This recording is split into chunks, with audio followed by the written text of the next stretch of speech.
अस्सलाम वालेकुम, myself Ali Hamda from Munir Khanani securities. Welcome TSX with AH में, जहाँ मार्केट की डेली अपडेट्स पे बात करते हैं। अगर आप भी मार्केट के अंदर नए हैं तो हो सकता है हमारा चैनल आपकी मदद करे कि मार्केट में किस तरह काम करना है। और अगर किसी स्टॉक के बारे में आपको समझ नहीं आ रहा है या कोई भी क्यूरी है तो स्क्रीन पे दिए हुए नंबर्स पे या कमेंट बॉक्स को इस्तेमाल करके आप पूछ सकते हैं। वी विल ट्राई कि हम आपके हर कमेंट्स का जवाब दें। मार्केट की अगर इस वीक की क्लोजिंग की बात करें तो मार्केट की इस वीक की क्लोजिंग 1,69,064 पॉइंट्स के साथ देखी गई। मार्केट इस पूरे वीक की सिनेरियो की बात करें जो मार्केट ने क्रिएट किया, उसमें मार्केट की ओपनिंग 1,73,200 पॉइंट्स के साथ देखी गई। मार्केट की जो हाई हमें देखने को मिला वो 179,467 का था और लो मार्केट का 1,73,200 पॉइंट्स का था। मजमूई तौर पर पूरे इस वीक के अंदर मार्केट के अंदर 3.85% की हमें अपसाइड मूव देखने को मिली। टेक्निकली अगर मैं बात करूं, मैंने आप लोग को बोला था कि दिसंबर का जो मंथ होगा वो प्रॉपर कंसोलिडेशन का होगा और तकरीबन 2 मंथ आपके कंसोलिडेशन मार्केट आपको दिखाएगी। आफ्टर ब्रेकिंग दिस लेवल आप मार्केट के अंदर एक अच्छा जंप देखेंगे और उस चीज ने साबित किया कि जैसे ही यहां से वो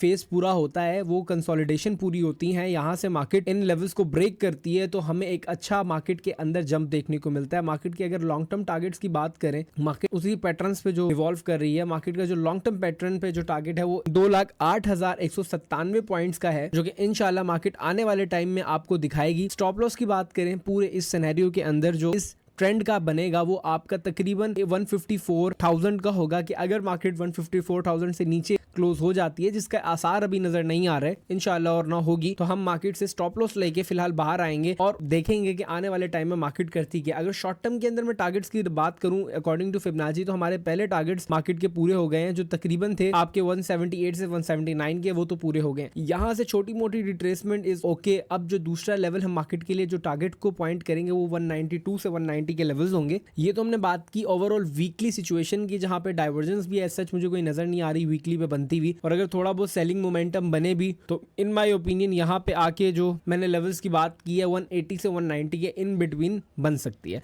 अब चलते हैं अपने डेली टाइम फ्रेम के ऊपर। डेली टाइम फ्रेम की अगर स्टॉप लॉस से अगर हम बात शुरू करेंगे, डेली टाइम फ्रेम का स्टॉप लॉस क्या लगेगा? डेली टाइम फ्रेम का जो स्टॉप लॉस होगा वो 173,000 के लेवल का लगेगा। अगर रिट्रेसमेंट की बात करूं कि अगर यहां से रिट्रेसमेंट बनती है तो कौन से ऐसे पॉइंट्स हैं जहां तक रिट्रेस हो सकता है, तो तकरीबन 1,77,000 तक रिट्रेस हो सकता है। और जो इसकी सपोर्ट मार्क हो सकती है डीप रिट्रेसमेंट की सूरत में, वो आपकी 175,500 का लेवल है, जहां पे हम मार्केट की डीप सपोर्ट मार्क कर सकते हैं। ये तो हमने डेली टाइम फ्रेम पे मार्केट को देखा। मुझे फिलहाल मार्केट के अंदर कोई पैनिक नजर नहीं आती। जो लोग कहते हैं मार्केट बहुत बढ़ गई है, मार्केट बहुत बढ़ गई है, इन पूरे फैक्टर्स पे मैंने एक वीडियो भी बनाई थी जिसका थंबनेल और टाइटल आप लोग के सामने आपको अभी शो हो रहा होगा। वो वीडियो आप जरूर देखें। इसके अंदर मैंने आपको बताया कि मार्केट के लॉन्ग टर्म और शॉर्ट टर्म विजन्स क्या है। अगर मैं वैसे भी लॉजिकली भी बात करूं, अभी आप देखिए इंडेक्स जो है 179 पे हमारा खड़ा है। अगर हम ब्लू चिप स्टॉक्स की बात करें, OGDC, PPL, मारी, इसके अलावा सीमेंट सेक्टर को आप उठाएं, फिर इसके अलावा आप दूसरे सेक्टर्स की बात करें, तो अभी तो जब यहां से मार्केट रिट्रेस हो गए इन लेवल्स पे आई थी, यहां से अभी इतनी बड़ी मूव मार्केट ने ली है, अभी तक स्टॉक्स के रेट ही वो नहीं आए। लेट्स सपोज अगर यहां पे OGDC का रेट 278 रुपीज का था तो अभी जाके कहीं ये लेवल आया है, तो आप सोचें कि अभी मार्केट इतनी बढ़ गई है और तमाम स्टॉक्स तकरीबन अभी भी अपने प्रीवियस हाई को जाके रीटेस्ट नहीं किए और अभी भी स्टिल स्टॉक्स ने नए हाई बनाने हैं, तो मार्केट में कितनी जगह है। मारी इज लुकिंग टू गुड। मारी की कल मैंने कॉल भी दी। अगर मारी ही यहां से अपने पुराने रेट्स जहां से रिट्रेस हुए तो आपको यही इंडेक्स 180 पे दिखेगा।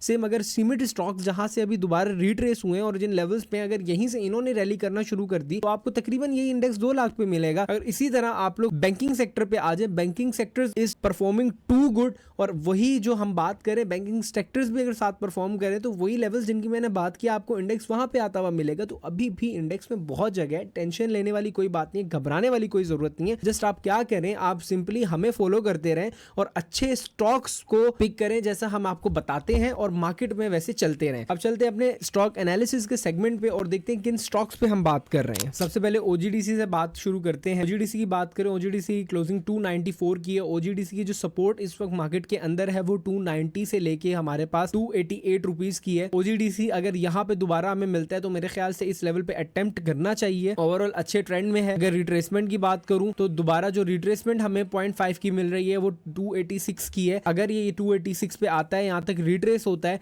तो इसको दोबारा अटेम्प्ट करना चाहिए इन्हीं लेवल्स पे और stop loss below this level जो कि हमारा 280 का वहां पे मार्क करना चाहिए। अब नेक्स्ट पीपीएल की बात करें। पीपीएल में काफी अरसे से आप लोग को रेकमेंड कर रहा था कि पीपीएल लेना चाहिए। पीपीएल अगर अब हमें इस सपोर्ट के पास जो कि हमारी 232 से लेके 235 के यहाँ पे मिलता है तो दोबारा इसको पिक करना चाहिए। मारी जो कि मैं आपको बता रहा था कि मैंने मारी की लास्ट डे फ्राइडे वाले दिन कॉल दी थी और हमें काफी अच्छी मारी के अंदर पंप देखने को मिला। ये लेवल था जहां पे मारी बार बार कंसोलिडेट कर रहा था, मतलब इस लेवल पे as a support resistance mark कर रहा था। जैसे ही ये लेवल टूटा और इस लेवल के टूटने के बाद हमें मार्केट ने स्ट्रेट अवे उसी दिन 744 रुपीज दिखा दिए। अब हो सकता है कि इस लेवल को एज अ दोबारा रीटेस्ट करे सपोर्ट। यहाँ पे अगर आपको मिलता है जो कि 725 रुपए के लेवल्स हैं, को दोबारा आप पिक कर सकते हैं और जिन लेवल्स के लिए दोबारा हम इसको ट्रेड करेंगे उनमें जहां से रिट्रेस हुआ 743 वो हमारा पहला टारगेट होगा और 770 से लेके 774 हमारा दूसरा टारगेट मारी के अंदर होगा। अब चलते हैं अपने बैंकिंग सेक्टर की तरफ। बैंक्स में हम शरिया कंप्लाइंट बैंक से शुरू करते हैं। फैसल बैंक सेम देखें, जो हमारे पास यहाँ पे पैटर्न फैसल बैंक क्रिएट कर रहा था, इस लेवल के ऊपर के सपोर्ट रेजिस्टेंस प्रॉपर मार्क कर रहा था और जैसे ही ये वाला 85 का लेवल टूटता है तो हमें स्ट्रेट अवे 100 रुपीज अप्रोक्सीमेटली दिखाता है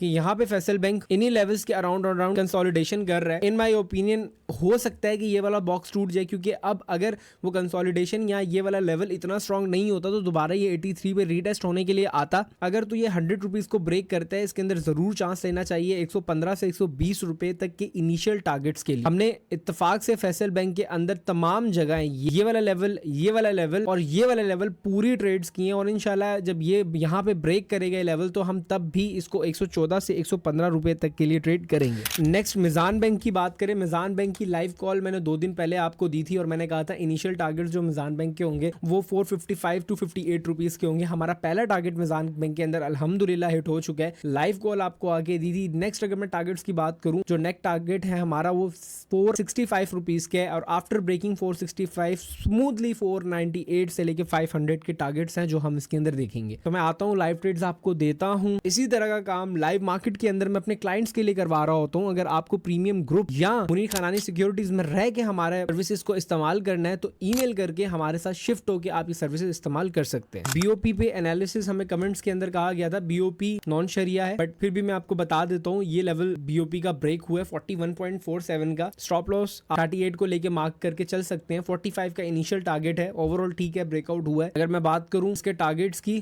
तो हमारे पास इन फ्यूचर ये हमें स्मूथली 47 रुपीज के टारगेट दिखा सकते हैं। अब चलते हैं अपने सीमेंट सेक्टर की तरफ। मैपल लीफ की बात करें, सीमेंट सेक्टर इस वक्त थोड़ा सा ऑफ चल रहा है। अगर इस लेवल पे आपको मैपल लीफ जो कि 115 रुपए का लेवल है मिलता है तो जरूर ट्रेड कर सकते हैं। टारगेट दोबारा 132 और 140 रुपीज के आप देख सकते हैं। डीजीकेसी के अंदर एक्सपेंशन की वजह से थोड़ा सा हमें ये मामला देखने को मिल रहे हैं कि यहाँ से स्टॉक टूटा, बट टेक्निकली आप देखें कि अगर आप टेक्निकल्स को देख के ट्रेड कर रहे होते हैं आपको कितना फायदा होता है। लास्ट टाइम भी मेरी जो ऑब्जर्वेशन थी और जो मेरे एनालिसिस थे वो आप लोग के सबके सामने थे। मैंने कहा था कि अगर ये लेवल के नीचे क्लोजिंग देखने को मिलती है तो हम निकल आएंगे बाहर, यहाँ से हमें एक नीचे अच्छी अपसेट मूव देखने को मिल सकती है और वही चीज हमें देखने को मिल रही है। अगर इसकी सपोर्ट की बात करें डीजीकेसी की 214 रुपए की सपोर्ट है। इन लेवल्स पे अगर आपको 214 पे मिलता है तो उसके अंदर री एंटर हो जाना चाहिए। लॉन्ग टर्म के लिए बहुत अच्छा है। इसके अंदर एक्सपेंशन की न्यूज है और फंडामेंटली अच्छा है। न्यूज बेसिस पे थोड़ा सा नीचे आया है बट आप एंट्री ले सकते हैं। जो होल्डिंग करना पसंद करते हैं वो इसको थोड़ा थोड़ा ऐड कर सकते हैं। एफसीसीएल की बात करें, फौजी सीमेंट की, फौजी सीमेंट इस लेवल पे अच्छा है। मैंने लास्ट डे ग्रुप में कॉल दी थी कि जिनको सीमेंट सेक्टर में काम करना है वो फौजी सीमेंट के अंदर काम करें, जमा करना शुरू करें। 55.64 पे अप्रोक्सीमेटली मैंने कॉल दी थी। अभी भी मेरा यही पॉइंट है कि यहाँ पे हमारा एवरेज पॉइंट 1 होगा और अगर इस लेवल पे मिलता है तो हम अपना लास्ट एवरेज करेंगे और इंशाल्लाह जिन पॉइंट्स के लिए हम छोड़ेंगे वो दोबारा 61 से लेके 62 रुपीज के लेवल होंगे। फर्टिलाइजर सेक्टर की बात करें, FFC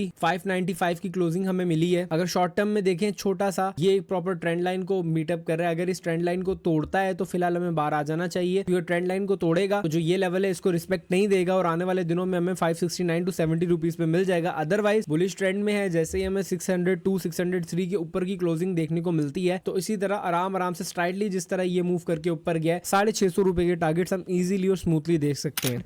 last stock Engro fertiliser की बात करें, एंग्रो फर्टिलाइजर पे ये मेरा सेटअप है जिसपे मैं ट्रेड कर रहा था। इस लेवल के ब्रेकआउट पे हमें ट्रेड करना था, दोबारा हम इस लेवल को TP1 एंड देन इसको TP2 मार्क करते। आखिरी दिन एंग्रो फर्टिलाइजर के अंदर इतना बड़ा वॉल्यूम और उसके बाद एक अच्छा प्राइस एक्शन हमें देखने को मिला। 246 रुपीज हमारे TP2 दोनों हिट हो गए। अब अगर जो इसका ऑल टाइम हाई है यहाँ से ऊपर अगर हमें क्लोजिंग देखने को मिलती है तो जरूर हम इसके अंदर ट्रेड करेंगे। इसके ऊपर की क्लोजिंग हमारे जो टारगेट्स हैं 280 से 300 रुपीज को मार्क करेंगे, बट 247 से ऊपर की क्लोजिंग को इंतजार कर लीजिएगा। मैंने कोशिश की कि तमाम ब्लू चिप स्टॉक्स को मैं कवर करूं और जिनकी कॉल्स मैं डेली और वीकली देता रहता हूं। अगर मुझसे कुछ मिस हो गया हो तो आप जरूर मुझे कमेंट्स में बता सकते हैं। जो लोग स्टॉक मार्केट में नए हैं, स्क्रीन पे दिए हुए नंबर्स पर राब्ता करें। अपना बहुत ज्यादा ख्याल रखें। मिलते हैं आपसे नेक्स्ट वीडियो में। Take care. अल्लाह हाफिज।